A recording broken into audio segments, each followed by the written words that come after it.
Hi everybody, it's Mercy and I'm back again with another video.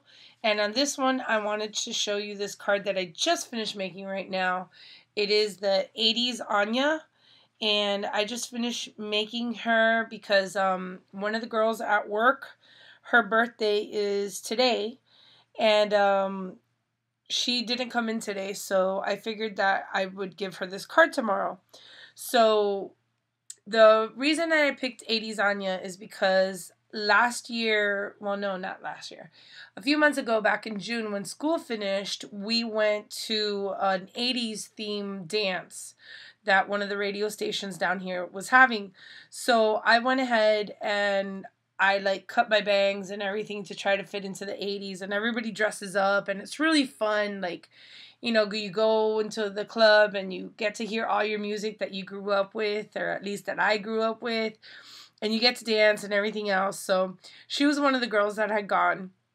So I wanted to make a card for her that was 80's themed. So this one's the one that I have. I actually don't have this stamp. I wish that I did, but I don't. Yaya had given it to me before, she had stamped the image for me. So I have them, the few that I have well kept because I can't use them just on anything.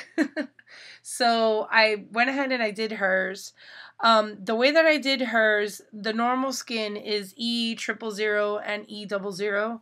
I go into the dark parts with the E00, and then on the lighter parts I go to the E000. And then her hair, I used E59. Let me put this down and try to see.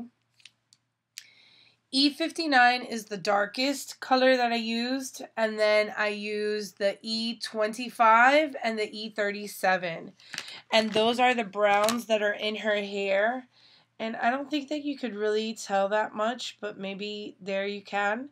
And then I went over it with some garnet R39, and the reason why is because her hair, she actually has it dyed with burgundy in it, so I figured that the garnet would look more or less like it. I didn't want to color all of her hair though, because I thought it would be a little bit overpowering.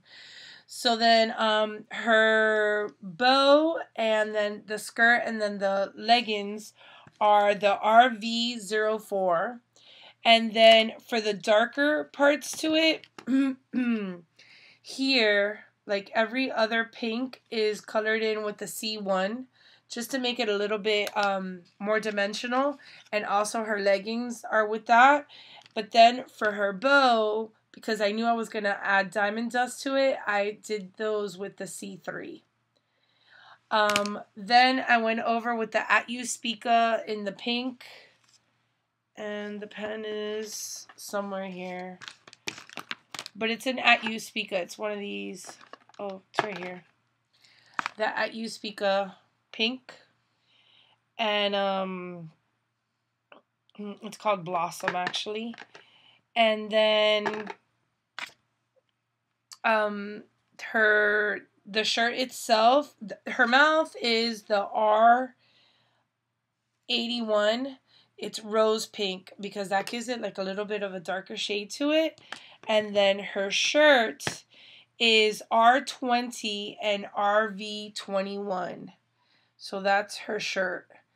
And the RV21 is the darker parts right here, and the R20 is the lighter parts. So while I was doing it, I was I don't know how to make the card, whatever. So I used the Spellbinder's deckled edge around it. And I had already, since she had already cut this out for me, actually she put it on a paper and then I cut it out.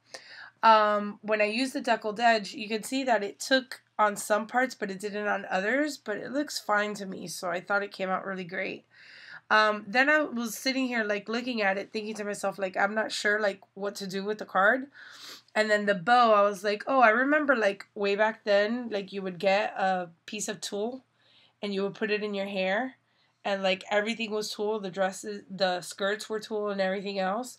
So I thought, how fun would it be to just get some tulle and wrap it around.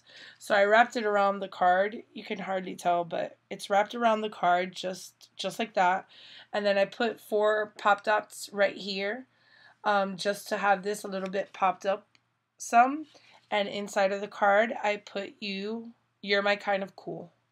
And that's from the Creep and Crew collection that I got from twocreativechicks.com. So anyway, that's the card that I made. I just made it real quick. I thought it came out cute and I wanted to share. Thanks so much for watching. Have a good one. Bye.